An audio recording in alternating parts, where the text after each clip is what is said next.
দেখছেন না কোন একজনকে দিয়ে দিয়েছি জাহান্নামের কুকুর। কত মলি সাহেব দেখছেন না লাইভ দিচ্ছে। এটা বলা ঠিক হয়েছে? যখন আল্লাহ বলেছিল তুই মলি সাহেব কোথায় ছিলিস?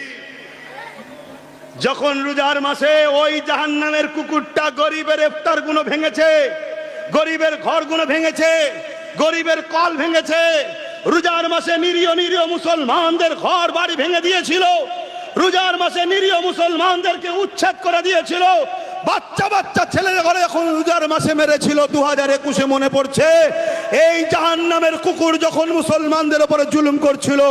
এই মুনাফিক বক্তা মৌলী সাহেব, তুই তখন কোথায় ছিলি যে জুলুমটা অন্যায় হচ্ছে?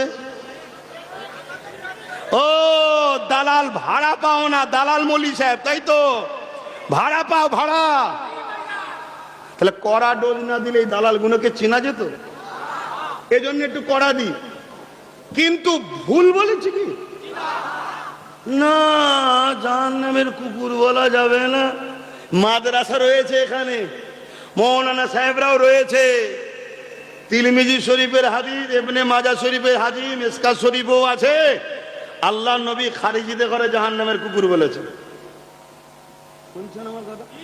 আল্লাহ নবী। তাহলে আমার বিরুদ্ধে যারা কলম ধরছে মূলত কোন জায়গায় কলমের খোঁচা মারছে বুঝতে পারছেন? হ্যাঁ,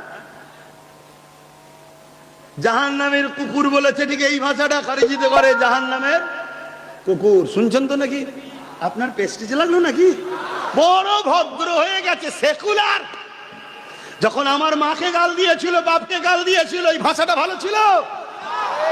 আমি তো ওই জাহান্নামের কুকুরকে তার বাপ তুলে মা তুলে গাল দিতে পারতাম না।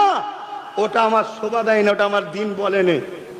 আমার দিন বলেছে যারা জুলুম করে, আমার দিন বলেছে যারা মানুষের সম্পদকে ছিনিয়ে নেয়, লুটে নেয়, মেরে নেয়, কেড়ে নেয়, এটা কুকুরের খসলত।